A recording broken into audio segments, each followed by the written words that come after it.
In diesem Video erfahrt ihr, woraus die WIG-Ausführung des Lorch Cobot Welding Package besteht, wie der Cobot bedient wird, wie schnell sich Brenner und Elektrode wechseln lassen und über welche zusätzlichen Sicherheitsfeatures das System verfügt.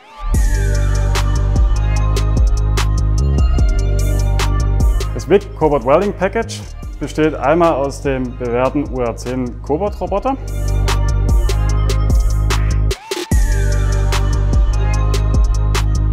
weiterhin gehört dazu eine extra adaptierte Lorch WIG Stromquelle aus der V-Serie.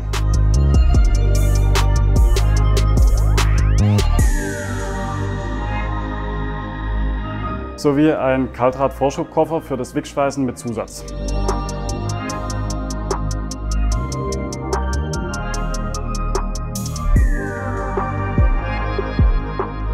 Wir haben hier abgesetzte Bedienpanels für eine erleichterte Bedienbarkeit.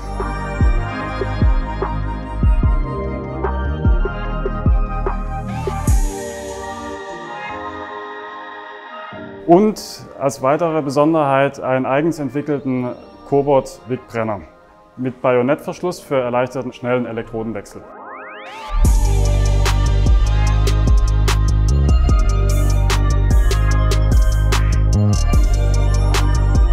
Als letzte Neuigkeit kommt noch dazu das Laserscanner-System, welches dafür sorgt, dass wir trotz der scharfen Wolfram-Elektrode mit der möglicherweise damit einhergehenden Verletzungsgefahr sicher arbeiten können.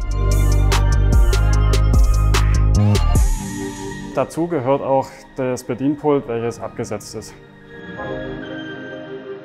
Wenn ihr mehr über das WIG Cobot Welding Package von Lorch erfahren wollt, checkt den Link in der Infobox.